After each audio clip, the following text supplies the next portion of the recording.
മുത്തായി നബി സല്ലല്ലാഹു അലൈഹി വസല്ലമ തങ്ങൾ പറയുകയാണ്, ലാ യദ്ഖുലൂനൽ ജന്നത ഇല്ലാ ബിറഹ്മത്തില്ലാ. ഒരാൾക്കും അല്ലാഹുവിന്റെ കാരുണ്യമില്ലാതെ സ്വർഗ്ഗപ്രവേശനം ലഭിക്കില്ലെന്ന് നബിയുനാ റസൂലുള്ളാഹി സല്ലല്ലാഹു അലൈഹി വസല്ലമ തങ്ങൾ നമ്മെ പഠിപ്പിച്ചു തരുമ്പോൾ, എൻ്റെ പ്രിയമുള്ളവരെ, നബി സല്ലല്ലാഹു അലൈഹി വസല്ലമ തങ്ങൾ മറ്റൊരു ചരിത്രം കൂടി പറയുന്നുണ്ട്. ബനൂ ഇസ്രായേൽ ജനിച്ചൊരു മനുഷ്യന്റെ ചരിത്രം. ആ മനുഷ്യൻ 500 വർഷം ഭൂമിയിൽ ജീവിച്ച് ഇബാദത്ത് ചെയ്ത ആളാ. 500 വർഷം ഭൂമിയിൽ ഇബാദത്ത് ചെയ്ത ആളാണ്.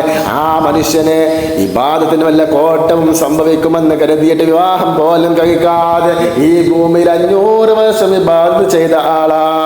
അങ്ങനെ മനുഷ്യന് രാവും പകലും ഇബാദത്താണ്, എല്ലാ സമയവും ഇബാദത്താണ്. ഇബാദത്ത് ചെയ്യാൻ വേണ്ടിയിട്ട് കടലിലെന്നും സമുദ്രത്തിലെന്നും പലരും പല അഭിപ്രായങ്ങളും പറയുന്നുണ്ട്. എന്നിരുന്നാലും സമുദ്രത്തിൽ പോയിരുന്ന് കൊണ്ട് ഇബാദത്ത് ചെയ്ത ആളാ. അങ്ങനെ ആ മനുഷ്യൻ എല്ലാ ദിവസവും നോമ്പാണ്. ആ നോമ്പ് അനുഷ്ഠിക്കുന്ന സമയത്ത്, നോമ്പ് മരിക്കുന്ന സമയത്ത് അദ്ദേഹം ഭക്ഷണമായി കഴിച്ചിരുന്നത് ഒരു ഉറുമാപ്പഴമോ കുറച്ച് പച്ചവെള്ളമല്ലാതെ മറ്റൊന്നും അദ്ദേഹം ഭക്ഷിച്ചിരുന്നില്ല. അങ്ങനെ അദ്ദേഹം മരിക്കുന്നത് 500 വർഷം ഇബാദത്ത് ചെയ്തുകൊണ്ട് അദ്ദേഹം മരിക്കുന്ന സന്ദർഭം എങ്ങനെയാണെന്നറിയുമോ? ചരിത്രകാരന്മാര് പറയുന്നുണ്ട്, ആരും കൊതിച്ചു പോകുന്ന മരണമാണ്. എങ്ങനത്തെ മരണമെന്നറിയുമോ? സുജൂദിൽ കിടക്കുമ്പോഴാണ് അദ്ദേഹം മരണപ്പെടുന്നത്. എന്നിട്ട് പടച്ച തമ്പുരാന്റെ മുന്നിലേക്ക് കൊണ്ടുവരുമ്പോ അദ്ദേഹത്തിന്റെ നന്മതിന്മകൾ എഴുതിയ കിതാബുകൾ പരിശോധിച്ച് നോക്കിയിട്ട് അല്ലാഹു സുബ്ഹാനഹു വ തആല മനുഷ്യനോട് പറയുകയാണ്, എന്റെ ഔദാര്യം കൊണ്ട് വേണമെങ്കിൽ നീ സ്വർഗത്തിൽ പോയിക്കോ. ആ സമയത്ത് ആ മനുഷ്യൻ അല്ലാഹുവിനോട് പറയുകയാണ്, വേണ്ട, എനിക്ക് നിന്റെ ഔദാര്യം വേണ്ട, എനിക്ക് നിന്റെ കാരുണ്യം വേണ്ട. ഞാൻ 500 വർഷം ഇബാദത്ത് ചെയ്ത മനുഷ്യനാണ്.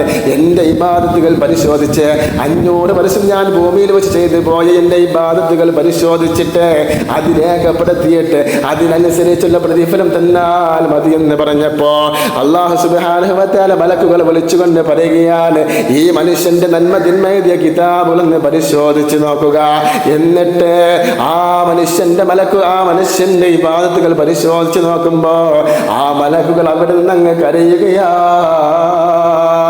എന്നിട്ട് അല്ലാഹുവിനോട് പറയുകയാണ്, അല്ലാഹുവേ, ഈ 500 വർഷം ഇബാദത്ത് ചെയ്ത മനുഷ്യനേക്ക് നീ ഒരുപാട് അനുഗ്രഹങ്ങൾ കൊടുത്തിട്ടുണ്ടല്ലോ റബ്ബേ. ആ അനുഗ്രഹങ്ങളിൽപ്പെട്ട 2 കണ്ണുകളുണ്ടല്ലോ. ആ കണ്ണുകളിൽ ഒരു കണ്ണിന്റെ പ്രതിഫലത്തിന് പോലും മതിയാവുകയില്ല.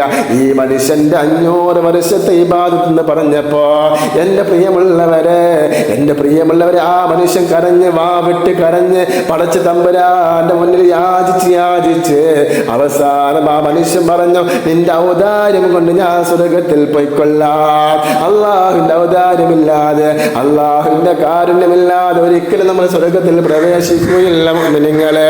ആ അല്ലാഹുവിന്റെ കാരുണ്യത്തിന്റെ പത്താണ് നമ്മിൽ നിന്ന് വിട പറഞ്ഞു പോയിട്ടുള്ളത്.